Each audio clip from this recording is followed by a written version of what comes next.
What if I told you that once, long ago, the world you now sleep in was ruled by shadows? Not just the darkness of night, but the darkness of uncertainty, of kingdoms fallen, names forgotten, and roads that led to nowhere but silence. Imagine waking up in Britain, not the Britain of bustling streets and glowing screens, but a land of crumbling Roman walls, haunted forests, and flickering hearth fires in timber halls. No kings, no crowns, only chieftains, whispers of druids, and the quiet struggle to survive. There were no clocks, only sun and season. No maps, only memory. And yet, in the quiet, there was life. Not just survival, but weddings, births, music, and laughter tucked between war and winter. Tonight, we don't chase dragons or thrones. We walk slower roads, through muddy fields, smoky huts, and forgotten villages, to hear what few still remember. Close your eyes. Let the fire crackle softly beside you, and drift into the half-lit world of Dark Age Britain, a world that was, and maybe, in some quiet way, still is. The story begins not with war, but with quiet. A soft breeze glides across a lonely hillside in Britain around the year 500 AD. The world is waking slowly. Beneath a thick blanket of morning fog, a village stirs, a ring of thatched huts nestled between low stone walls. You are here, in the hush before the world remembers its name. Inside one of those huts, a fire still smolders from the night. Smoke curls up and out through a small hole in the roof. A woman, wrapped in coarse wool, stirs a pot of oats with a carved wooden spoon. Her movements are slow, practiced, each one shaped by years of knowing how to stretch time and food and warmth. Outside, a boy feeds chickens, barefoot on the cold earth. His breath puffs out in small clouds. He laughs when one of the hens pecks curiously at the frayed edge of his tunic. The villagers live close to the land, too close to ever forget how fragile life can be. Their homes are built from what they have: timber, clay, straw. Inside, there is little space, but there is heat and silence and belonging. Further up the path, an elder kneels in the dirt, arranging herbs carefully onto a piece of linen. Sage, yarrow, meadowsweet. These are not just plants. They are memory, tradition, medicine. In the Dark Ages, the line between healer and storyteller is thin. To heal the body, one must often first soothe the soul. A bell rings in the distance, not a grand church bell, but a small iron one, used to call the villagers together. Its sound echoes across the damp fields. Slowly, people emerge from huts, wrapped in shawls and blankets, blinking at the pale sun. They gather near the center of the village, where a fire pit smokes faintly.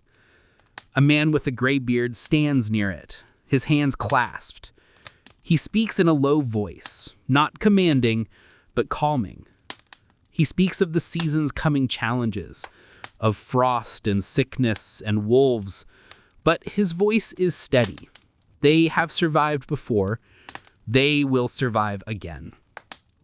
You watch from the edge unseen as mist coils through the grass and around your ankles like memory. There is no rush here, no noise, just the steady rhythm of life in its simplest form. The mist begins to lift, the sun rises slowly, and with it, the day begins. The morning deepens, and life in the village begins to move like a slow current, not rushed, but steady. Somewhere down a narrow path lined with wild hedges, a woman kneads dough on a wooden board, her hands dusted white with flour. The bread is simple, barley and water, a pinch of salt if she's lucky. There is no yeast, no oven, just a flat stone near the hearth and a long wait. But the smell of it, earthy, warm, comforting, it fills the hut like a quiet promise. Her daughter gathers kindling just beyond the doorway, stacking twigs and dried leaves into a careful bundle. She moves with purpose. She has done this many times before. Her feet press softly into the dirt, and the soft sound of bird song trails behind her. Outside, an old man tends to the smokehouse. Thin curls of smoke drift from a timber frame covered in animal skins. Inside, strips of meat hang above a low fire, not to cook, but to dry. In the dark ages, there is no cold storage, no preserved convenience. Every meal is earned twice, once by the hunt, and again by the patience it takes to make it last. Children chase each other through the reeds, their laughter carried by the wind. They wear rough clothes, patched and faded, and their joy is untouched by time. To them, this is not hardship. This is simply home. Further down the hill, a shepherd leans on a carved staff, watching over his flock. The sheep dot the landscape like soft stones, chewing quietly beneath the pale sky. The man hums a tune, something wordless and old, passed from father to son without ever needing to be written down. The air smells of damp wood and cold soil. Ravens circle overhead. In the far distance, a church bell chimes again. A small stone chapel, new to these lands, but already a part of the rhythm of the day. It is a sound that means time, but not urgency. No one in the village is in a hurry. They live with time, not against it. And as you listen, your breath slows. You become a part of it. The stillness, the smoke, the hush between each moment. This is a place where nothing is wasted. Not food, not words, not silence. The path through the village winds between homes that seem to rise naturally from the earth. Low huts of wattle and daub, their walls made of woven sticks coated with clay and straw. Thatched roofs slope low over the doorways, some with herbs hanging to dry beneath the eaves, rosemary, sage, wild mint. Inside, the world is dim and warm. The fire is the center, always. It gives heat, cooks food, and offers light in a time when candles are rare and oil more precious than gold. The floor is packed dirt, swept clean by hands that have known nothing else. Wooden tools hang on pegs, a ladle, a comb, a worn knife, each one smoothed by years of use. Nothing is decorative, but everything is beautiful in its purpose. In the corner, a child sleeps under a rough wool blanket, her breath steady and soft. She clutches a carved toy, a horse with no legs, shaped from ash wood by a loving hand. Its surface is polished from her touch, not varnish. Nearby, her mother spins wool by firelight, the soft whir of the spindle a lullaby all its own. She speaks to no one, yet her face is peaceful. This moment is hers, still, simple and whole. Outside, the scent of rain lingers from the morning's mist. Footsteps press lightly into the mud, and chickens peck between stones near the doorway. A cat, lean and alert, watches from the shadows, its eyes glowing faintly in the light of the hearth. Overhead, wooden beams hold up the weight of roof and time. Cobwebs drift between them like tiny sails, and smoke gathers in soft swirls before slipping out through a hole cut into the thatch. Life in Dark Age Britain is not silent, but it is quiet. A place where every creak, every breath, every flicker of flame becomes part of the rhythm of living. And as you listen, maybe you can feel it. The comfort of the walls, the heartbeat of the fire, the safety of a space shaped entirely by hand and love. Not just shelter, but home. The sun lowers behind the distant trees, casting long shadows across the village paths. Inside the huts, the evening begins with quiet preparation, not rushed, not frantic, but deliberate and peaceful. A blackened pot hangs over the hearth. Inside it, a stew simmers slowly. Barley, leeks, wild herbs, and perhaps a bone from yesterday's catch. It's not a feast, but it's warm and filling, and the scent fills the tiny space with comfort. There is no silverware here, no clinking of forks and knives, just wooden bowls passed hand to hand and fingers dipping into soft, thick bread made from coarse ground flour. The family gathers, not around a table, but near the fire. They sit on low stools or woven mats made from rushes pulled from the riverbank. The fire crackles, and in its glow, faces are soft with warmth and reflection.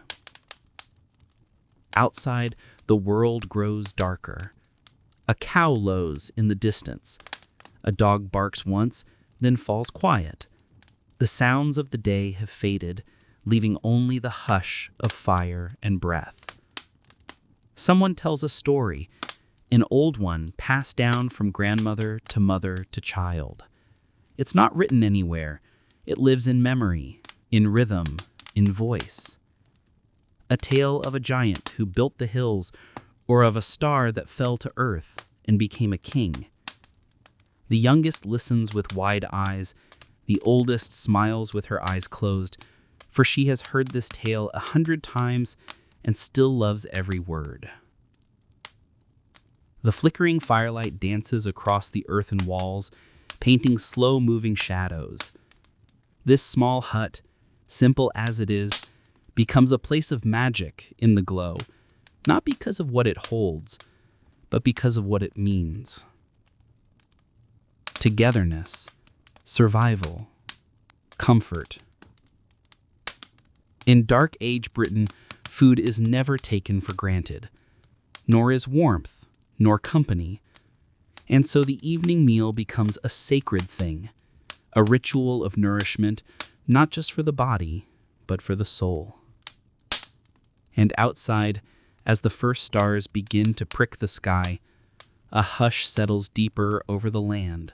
Night has come, but within these walls, there is peace. Night deepens across the land. The outside world fades into darkness, broken only by the golden flicker of hearth fires glowing through small wooden shutters. Inside the hut, the fire is now low, but its embers are still alive, breathing soft heat into the earth floor. The home is quiet, not silent, but alive with tiny sounds, the slow crackle of charred wood, the shifting of a blanket made from wool, the gentle sigh of someone drifting into sleep. These are the sounds of peace, ancient, familiar, unchanged by time. The hearth is more than a source of warmth. It is the center of everything. It is where meals are made, where stories are shared, where songs rise and prayers fall. In this world, there is no electricity, no hum of machines, only this steady, sacred glow. A mother smooths her child's hair. Her fingers are rough, but gentle. Her hands, like the hands of all who lived before her, carry the memory of generations. She hums a tune, not a song for entertainment, but one passed down in whispers, tied to the land and the blood. In one corner, a man mends a sandal by firelight. In another, a child draws shapes in the dirt with a stick, imagining kingdoms and warriors in his own quiet world. Dreams are born here, not with toys or screens, but with dust and flame and wonder. Above them, the roof is made of thatch, thick with reeds, bound tight with care. Wind whistles through the cracks sometimes, but it cannot touch the warmth that lives within. The hut may be small, but it holds the universe for those inside it. The fire dims further, a log shifts, sparks rise like tiny stars and vanish before they reach the low ceiling. There are no clocks to chase, no schedules to keep, only the rhythm of breath and sleep.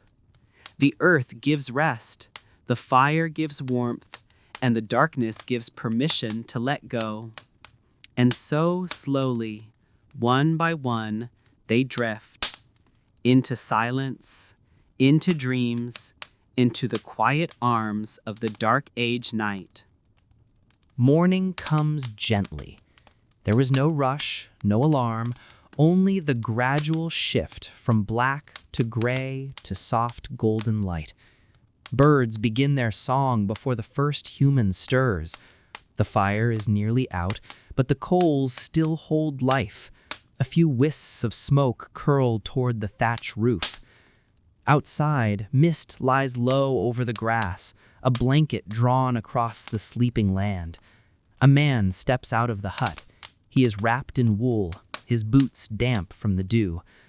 He walks slowly, the way someone does who knows the earth beneath their feet, not as ground, but as home. Every step is quiet. The world is listening. He walks toward the edge of the forest, not far, just beyond the last garden rows, where the trees rise tall and silent. Here, the land changes. The air is cooler. Shadows linger longer. In the Dark Ages, forests are not places of leisure. They are alive, mysterious, sometimes feared, but always respected. He gathers kindling, fallen branches, dry twigs, pieces of bark. He is careful not to take too much. The forest gives, but it also watches. In this time, the line between nature and spirit is thin. A bent tree might be a marker. A strange stone might hold meaning. Farther in, a deer passes, silent as breath. The man stops, not to hunt, just to see. He watches the way the animal moves, elegant and alert, then vanishes into the deeper wood. It is a moment of connection, brief but real. He returns with wood bundled on his back. In the village, others are rising. Smoke curls from rooftops. Chickens begin to cluck. Water is fetched from a stream nearby, carried in buckets by women whose steps are sure and steady, even on the soft ground. No one speaks loudly. The morning is still sacred. Children chase each other barefoot. An elder sharpens a blade on a worn stone. A dog lies curled beside a doorway, tail flicking lazily. And through it all, there is peace. Not because life is easy, it isn't, but because the world is simple, and in its simplicity, it is whole. No walls of noise, no flood of images, just breath, light, earth, and time. And slowly the village awakens. The forest watches and waits. Inside the roundhouse, the fire is back to life. Its warmth creeps across the dirt floor like a slow breath. Smoke curls upward, slipping through the thatched roof, never quite in a hurry. The scent of burning wood mixes with wool, damp earth, and something sweet, honey warming in a clay pot. The woman tending the hearth moves with practiced grace. She does not rush. Her hands are steady, her movements measured. She stirs the porridge slowly, adding crushed grains and a pinch of salt. Her eyes flick to the doorway every so often, watching the light shift and listening for footsteps. Around her, the walls are lined with woven baskets, clay vessels, and hanging herbs. A small stool holds a bundle of dried mint. A leather pouch hangs from a wooden peg. Inside it, a charm carved from bone, passed down from her grandmother. It is not beautiful, but it means protection, and in these times, that is more valuable than gold. A child sits by the fire, legs crossed, watching the flame. He says nothing, but his eyes are wide. The flickering light dances across his face, making shadows move across his cheeks. He holds a carved wooden animal in his lap, something simple yet clearly loved. It has no name. It doesn't need one. The quiet inside is deep. It feels ancient. Not silence, but stillness. There is a difference. From outside, faint laughter drifts in. Someone has tripped while chasing chickens. A man's voice follows, teasing but gentle. The world continues, but in here, time is slower, softer, almost sacred. She pours porridge into small bowls, places them carefully near the fire, and speaks her first words of the day.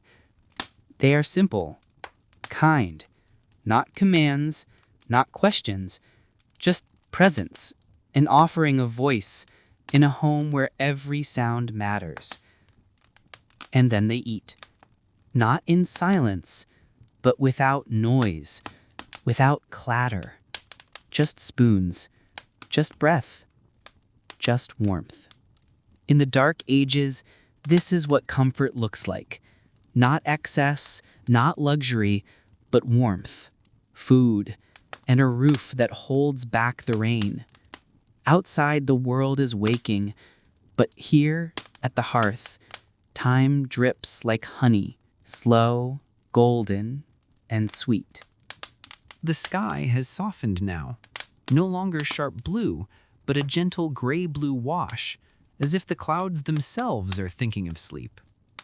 Along the path that curves between the huts and the woods, footsteps begin to gather. One by one, the villagers come out, shoulders wrapped in cloaks, hands filled with baskets, clay jugs, or bundles of herbs tied with flax string. It is the day of gathering. Not a market, not a feast, but something simpler, a ritual of presence, of togetherness.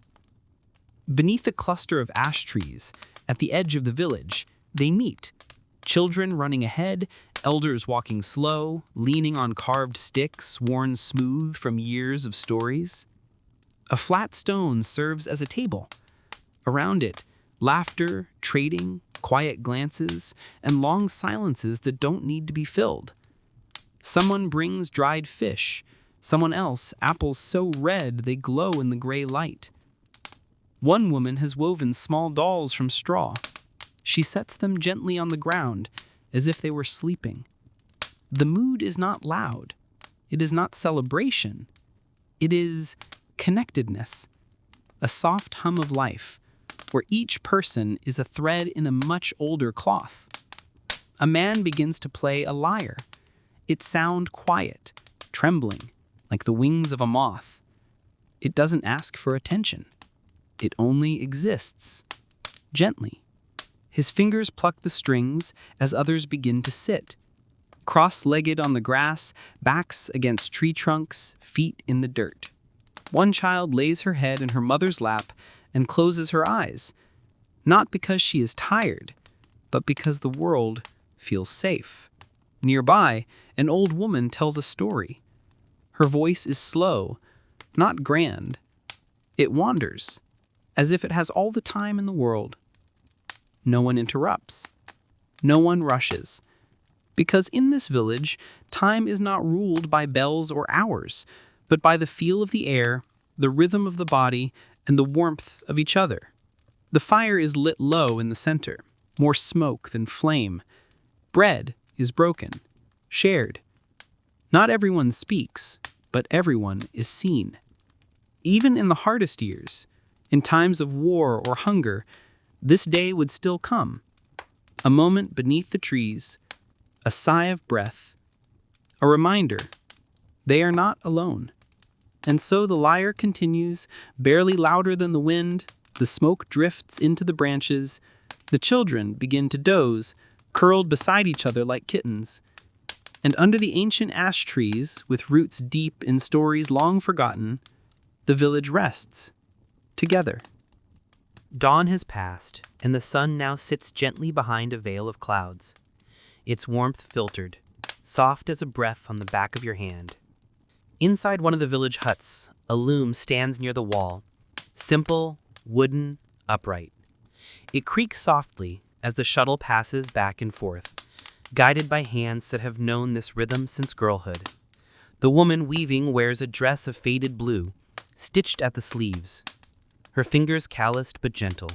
She hums, just a thread of sound, not quite a melody, but something to keep the silence company.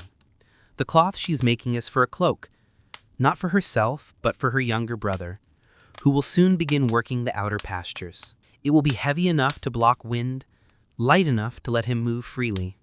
The colors are muted, brown, gray, a stripe of soft green like moss. Nothing fancy, but it will keep him warm when the frost comes. Cloth, in this time, is treasure. Every thread is spun by hand, wool combed from sheep, washed in river water, dyed with berries, bark, and lichen. Every piece tells a story, not just of fashion, but of need, of care. In another hut, two older women sit facing each other, sewing. They do not speak much, but the silence between them is full. One mends a tunic with blue thread. The other embroiders a tiny red spiral. Protection, she says, but keep evil away from the heart. Children sit nearby, watching, imitating, learning. A girl tries to braid grass. A boy wraps string around a smooth stone, pretending it's a spool. And across the fields, a shepherd wraps a worn cloak tighter around his shoulders, not knowing the woman at the loom is thinking of him. Cloth in the Dark Ages was more than cover. It was memory. It was offering. It was love stitched in silence. And so the shuttle passes again and again, not rushed, not perfect, but steady, like a heartbeat, like time itself. As the sun begins to dip beyond the hills, the world settles into quiet again. In the heart of every home, there is a hearth, a simple fire, glowing embers, flickering shadows on stone walls, and the smell of smoke mingling with herbs hung to dry. Families begin to gather, not quickly, not noisily, just naturally, as if the warmth of the fire gently draws them inward. An older man stirs a pot suspended over the flames. The stew is modest. Onions, barley, wild garlic, a few scraps of salted meat. Its aroma rises slowly, curling upward, soft and earthy. A child sits cross-legged on the floor, poking at the edges of the fire with the stick, careful not to get too close. His grandmother tells him a story, something about wolves in the woods and a traveler who outwitted them with only his boots and a handful of walnuts. Not far away, a young couple sits side by side. They don't speak. They don't need to. The woman leans her head on his shoulder, and he reaches over to brush a bit of ash from her sleeve. It's the kind of love that speaks quietly, in gestures, in glances, never in haste. The fire crackles gently. Sparks drift upward like tiny stars. A carved cup is passed around. It's warm with cider, spiced and sweetened with honey. They sip slowly, the way one listens to the wind outside, a little wistful, a little grateful. Someone begins to hum a tune, and the others join in, soft and low. It's not rehearsed, not polished, just a sound they've all carried somewhere inside, a sound that belongs to the end of the day. In the corner, a dog sleeps, one ear twitching. The baby in the cradle sighs in her sleep, and outside the last birds call to each other as darkness falls across the fields. There is no rush, No clocks ticking, only fire, only breath, only the hush of nightfall gathering around the hearth. A sacred space in a quiet world. The seasons ruled everything in Dark Age Britain, and when winter arrived, it did not ask permission. It came in slowly at first. The sun lingered less and less in the sky, slipping behind gray clouds earlier each day. Fields once golden with grain stood quiet and barren, covered in frost like a silver blanket drawn over the earth. Inside small wooden homes, people prepared. Food was rationed carefully: roots, dried meat, hard cheese, and, if they were lucky, a pot of mead tucked away for special nights. Nothing could be wasted. Every crumb mattered. Outside, the land was hushed. Trees stood like frozen sentinels, their branches bare and brittle. The rivers moved slower, their edges crusted in ice. Birds flew in tighter flocks, searching the skies for shelter.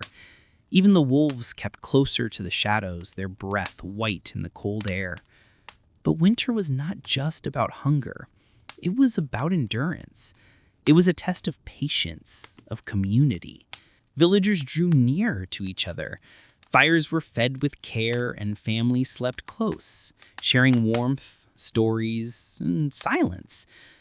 The world outside might be cold and dark, but inside there was light, and that was enough. An elder would speak quietly in the evenings, telling tales of how winters used to be longer, harsher, filled with spirits that danced in the snow and beasts that howled from the hills. Children listened wide-eyed, wrapped in blankets, their faces glowing in the firelight. Not every night was filled with fear. Some were peaceful. Snow would fall gently, without wind, and coat the rooftops like a soft quilt. The silence of such nights was deep and kind, like the world itself was sleeping. Sometimes someone would play a lyre by the fire, its soft strings echoing through the wooden beams. A lullaby for the weary, a sound to remind them that spring would come, even if it felt far away. And so they waited, wrapped in fur, in memory, in song. The hearth glowing, the night still, the weight of winter pressing gently upon the world. Long before hospitals and modern cures, healing in Dark Age Britain was a quiet, careful art. It was not practiced by doctors in white coats, but by wise women and old men with weathered hands and knowledge passed down through whispers. They were called by many names: herbalists, healers, sometimes witches. But in the still silence of the early morning, they were simply trusted. Their tools were not made of steel, but of earth. Bundles of dried herbs hung from wooden beams, jars of crushed roots and bark lined simple shelves, and the air inside their homes always smelled faintly of rosemary, smoke, and moss. When someone was sick, they came not to a place of shining floors and machines, but to a small cottage near the edge of the woods. They would sit quietly while the healer studied their face, touched their wrist, listened not just to the body but to the spirit. A cough might be soothed by thyme and honey, a fever calmed with elderflower and yarrow, a troubled mind eased by lavender tucked beneath a pillow. Some remedies worked, others didn't. But what mattered most was that the care was gentle, personal, and given with time. Healing was more than plants. It was ritual, a spoken charm, a quiet prayer, the lighting of a candle at dusk. There were those who feared these old ways, feared what they could not see or understand. But still, when illness came, it was often to the healer's door that people turned, because in a world without certainty, comfort was often the truest medicine. And at times, comfort came not just from what was given, but from the voice that said softly, "You'll be all right. Let's sit here a while." Outside, the wind might howl through the trees. Inside, the fire would flicker, and for a moment, even pain would sleep. As night fell over Dark Age Britain and the last orange glow of the sun slipped behind the hills, the land did not grow silent. It simply changed its voice. The clang of iron and the shouts of trade faded, In their place came the low hum of crickets, the crackle of firewood, and somewhere, gently, a song. Not a grand performance, just a quiet melody, passed from mouth to mouth, generation to generation. A lullaby sung by a mother, a ballad murmured by a traveler, a tale of love or loss or longing drifting through the trees like smoke. Music in the Dark Ages was not written down. It lived in the breath of people, in the memory of hearts. A carved harp, a simple flute, the rhythmic clap of hands or the tapping of a heel on packed dirt. Villages would sometimes gather by firelight, not every night, but when the mood was right. After a harvest or before a long journey, old men told stories in rhyme, young girls sang of faraway nights and impossible love, and even the quietest souls would hum along, letting the music warm them like the fire. Some songs were prayers, others were warnings. Some were nonsense, meant only to make a child laugh. And all of them, each note, was a thread, connecting the living to the dead, the old to the young, the forgotten to the remembered. To hear one of these songs today would be like hearing a ghost, but to them, it was life itself. So if you ever feel the hush of night and the wind carries a tune you don't quite recognize, it might be a voice from long ago, still singing beneath the stars. By the flicker of torchlight, in the hush of ancient stone halls, people in Dark Age Britain whispered prayers and feared what they could not see. This was a time when the world felt wide and unknown. Forests stretched for days, thick with twisting paths. Storms came without warning. Illness struck without cause. And so, people sought meaning in gods, in signs, in silence. Christianity had begun to spread, yes, but it wove itself slowly into a world already full of older beliefs. Pagan rituals still lived in the corners, in the lighting of a candle, in the burying of charms beneath doorways, in the stories told around the fire. Churches were small then, built from timber or stone. Not the grand cathedrals you may imagine, but humble places, cold, quiet, and echoing with the soft murmur of Latin prayers few could understand. Still, the people came. They knelt. They hoped. They feared devils in the woods, curses in the wind, and omens in the flight of birds. A child born under a red moon. A cow that stopped giving milk. A dream that lingered too long. To live in the Dark Ages was to live with mystery. A world not fully explained, not yet mapped, where the veil between life and death felt thin. And so, every sunrise was a blessing, every strange shadow was a question, and every silence carried weight. But in that quiet, in that flickering half-light between fear and faith, there was also peace. Because even when the world was unknowable, people still sang, still held hands, still believed in each other, in the soil, and in something greater than themselves. As autumn's golden leaves gave way to bare branches and frozen earth, the people of Dark Age Britain turned inward, toward hearth, toward family, toward survival. The winters were not merely cold. They were long, dark, and often dangerous. Snow fell heavy across the fields. Animals huddled in barns, and food was measured carefully, sometimes by the spoonful. A mistake in harvest could mean hunger. A broken tool could mean disaster. And yet, in the heart of every home, a fire glowed. The hearth was everything. It warmed the body and lifted the spirit. Over it, pots of broth simmered for hours, thin but fragrant. Children gathered near its glow, wrapping themselves in fur and wool. Elders told stories, voice soft and slow, the past living again with every word. Outside, the wind howled through wooden shutters. Inside, silence reigned, except for the crackle of burning wood, the low sound of breathing, the rustle of dried herbs hung from beams. Each person in that room was more than just a villager or a farmer.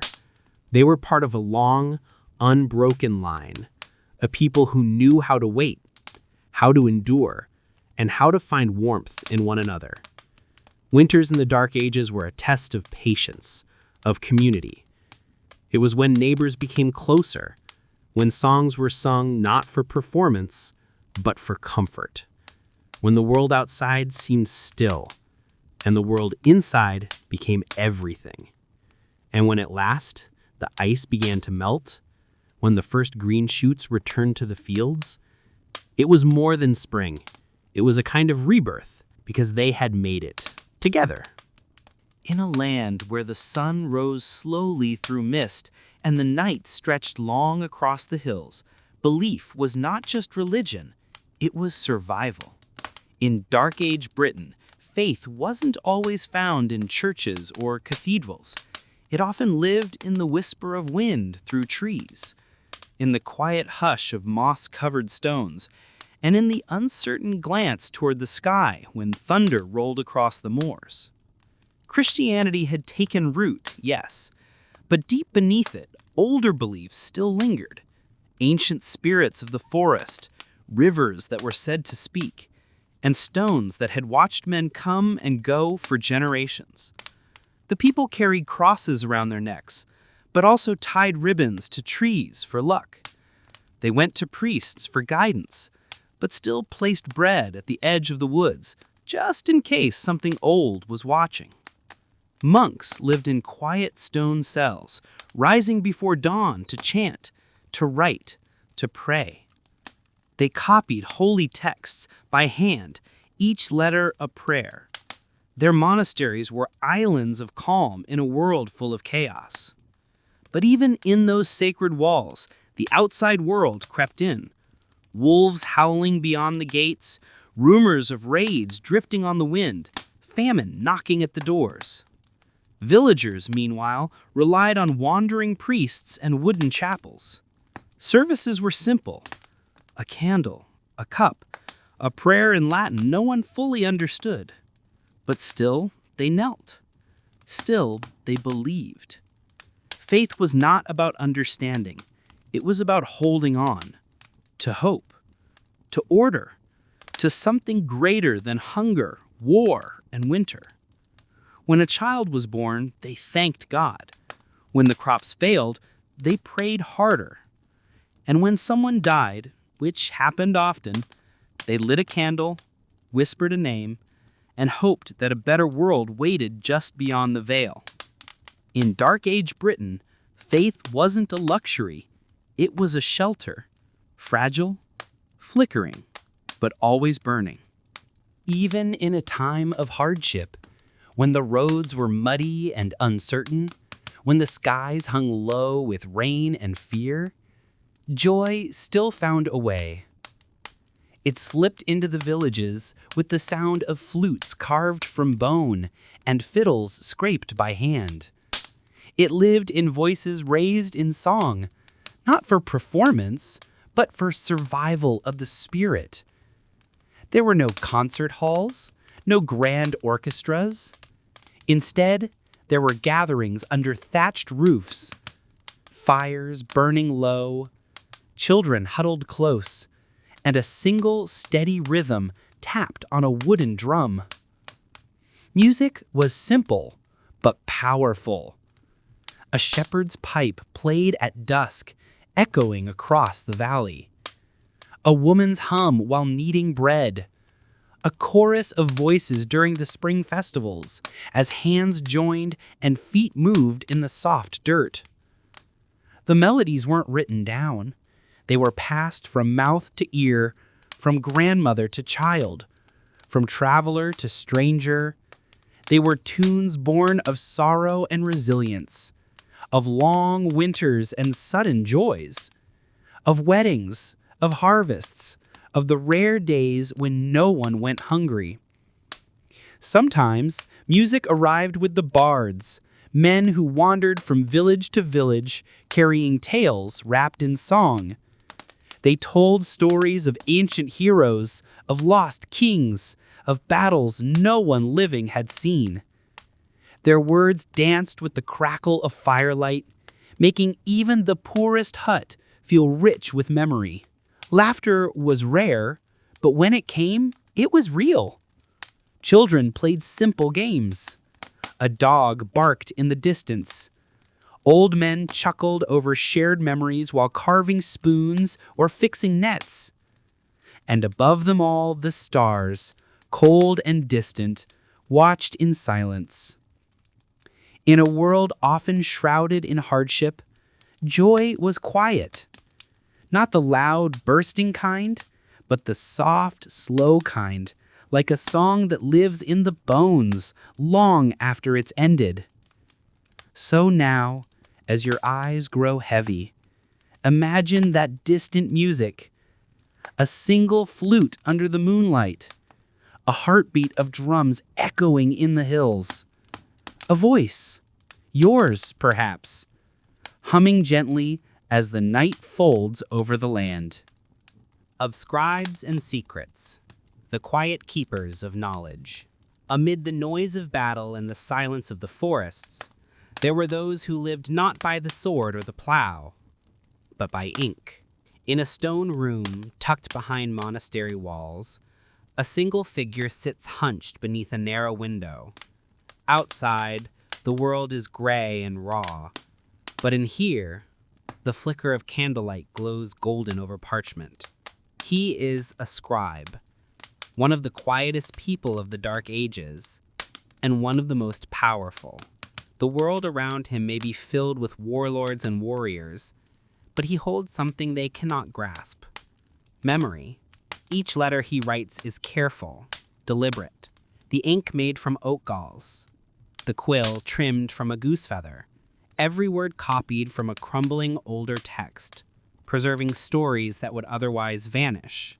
He copies scripture, yes, but also poems, herbal remedies, chronicles of kings and floods and famines.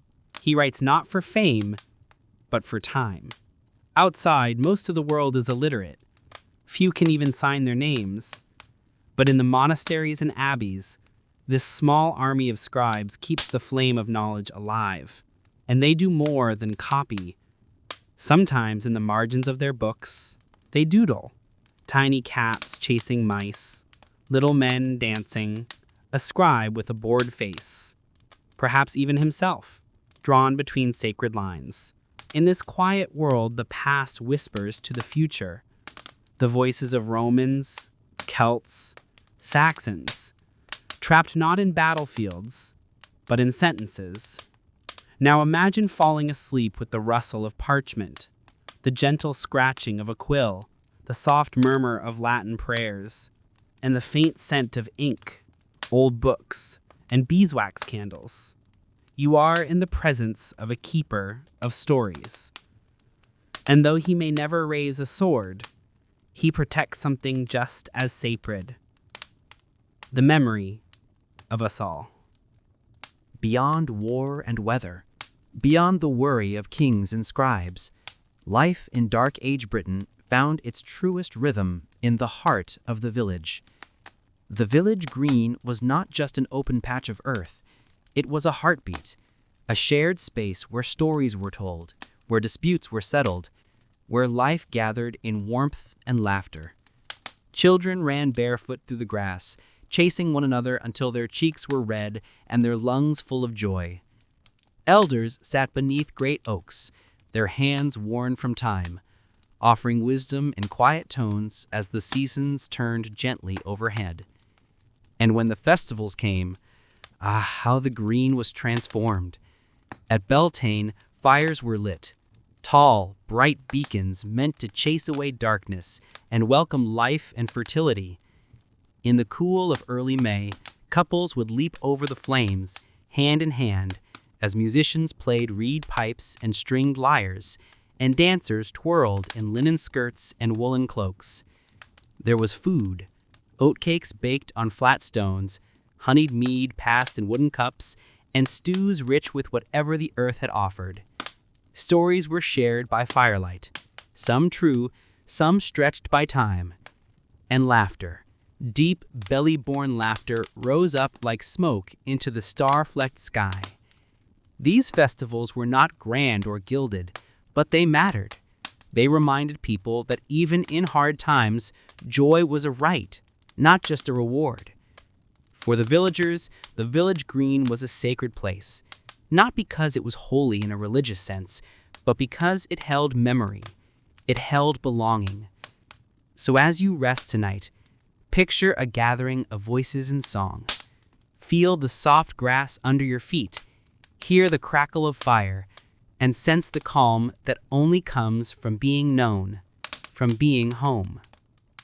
Far from the bustle of the village green, beyond the fields and forests, stood quiet stone buildings, low to the earth and bathed in mist. These were the monasteries, not just places of worship, but sanctuaries of learning, discipline, and reflection. Step quietly now. The air is still. Inside, the halls echo with a different kind of rhythm, the scratch of a quill against parchment, the soft breath of monks reciting prayers by candlelight. Here, life moved slowly. Before the printing press, before books were many, knowledge was passed carefully, word by word, inked on hand on sheepskin scrolls. A single manuscript might take months, even years, to complete. Every letter painted with precision, every margin adorned with tiny golden flourishes, as if each page were a prayer itself. The monks rose before dawn, their bodies cold, their minds centered. They lived by bells, bells for waking, bells for prayer, bells for labor, bells for sleep, and in between, silence. Deep, warm, and necessary silence. Not empty, but full of thought, of meaning, of stillness that could carry you like a boat over calm waters. These walls were not prisons. They were shelters from the chaos of war, from the uncertainty of politics. They were a world unto themselves, where time was measured not in days, but in devotion. Some who entered never left, and they weren't lonely. They had purpose, a rhythm, a peace. So, as you rest tonight, imagine a flickering candle beside your bed, the rustle of pages, a breath of old wood and clean linen. Let the quiet of that sacred space carry you toward sleep. As the stars shift silently overhead, we return now to the deep countryside, where belief and survival wove tightly together. In the Dark Ages, not every healer wore robes. Not every remedy came from faith alone. Close your eyes and picture her. An old woman, bent with time, gathering herbs by moonlight, her fingers brushing yarrow and mugwort as gently as a mother's touch. To some, she was a wise woman. To others, a witch. But in truth, she was simply one of many who remembered what the earth could offer long before scrolls held answers. Illness was a mystery. A fever might be seen as a curse, a cough as a punishment from angry spirits. And so people turned to what they knew. Berries soaked in honey, ashes mixed with oil, prayers whispered while placing stones near the heart. In some villages, magic and medicine were one. Charms were worn around the neck, not only for beauty, but for protection. Children slept with bones beneath their pillows to keep the nightmares away. And yet, even the church sometimes leaned into the strange in-between. Holy water might bless the crops. A relic might be carried into a sick room. Faith and fear were not opposites here. They lived side by side. People believed in angels and in demons, in saints and in spirits of the woods. Even a sudden wind could stir whispers. Was it weather or a warning? These beliefs shaped how people lived, how they loved, and how they died. And so tonight, as you lie under your own roof, wrapped in warmth and silence, remember them, the quiet healers, the watchers of the stars, those who tried to understand a world that often gave no answers. Let their soft wisdom settle over you like a heavy wool blanket, not frightening, not strange, just human and safe beneath the night. As the final embers glow softly in the hearth, we find ourselves approaching the last quiet corner of a dark age life. Not birth, not love, not war, but death. It came quietly for some, in sleep or sickness. For others it came in violence, from glade, famine, or flame. But for all, it was not an end to fear. It was simply another part of life. Close your eyes and imagine a narrow wooden house, filled with candle smoke and silence. A loved one lies still on a straw bed, and the room carries the weight of breath held in. Outside, neighbors gather, not with sorrow only, but with understanding. In Dark Age Britain, death was part of the village rhythm. The body might be washed by family hands, wrapped in linen or wool, sometimes laid with small tokens, a comb, a coin, a charm carved from bone. Not riches, but memories. Burial grounds were often marked not with stones, but with song. Lamentations sung by those who stayed behind, their voices rising like mist in the morning fields. What did they believe came next? For some, the Christian heaven. For others, echoes of older beliefs, a spirit crossing into shadowy lands, guided by the sound of bells or carried by winds. And sometimes they feared the dead might not rest.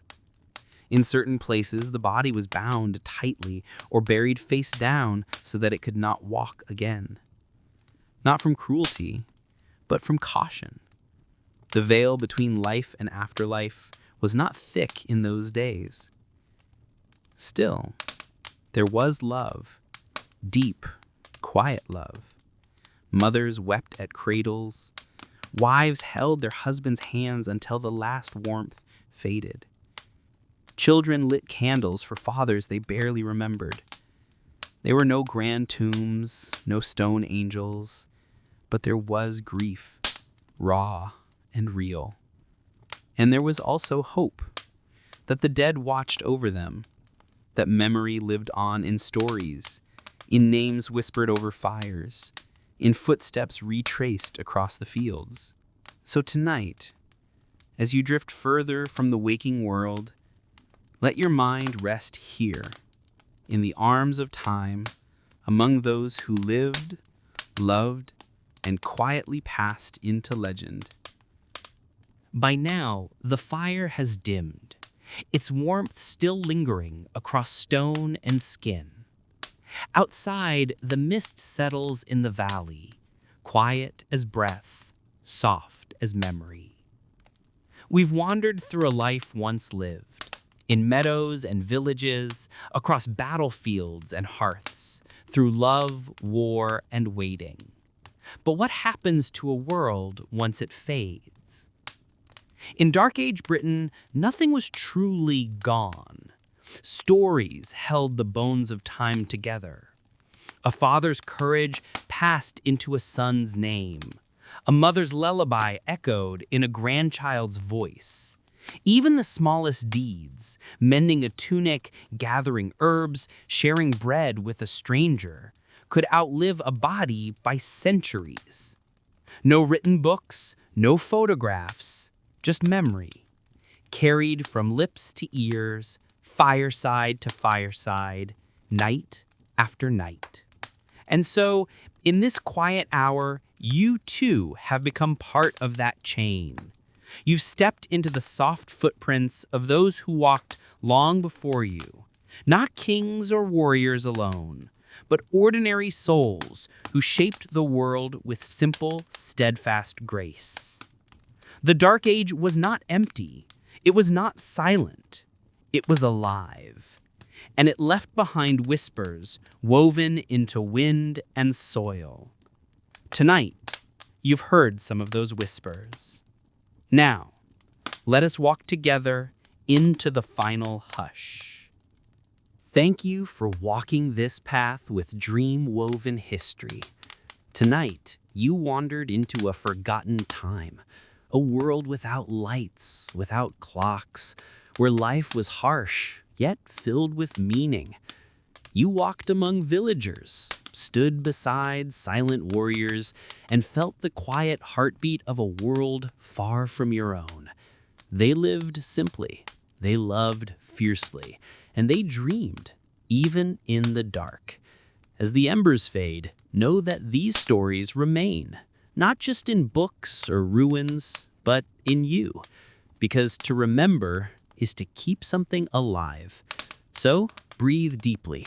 Let the stillness settle in your bones. And as you drift into sleep, know this: the past is never truly gone. It only sleeps, waiting for dreamers to return. Good night, traveler. Sleep well until our next story.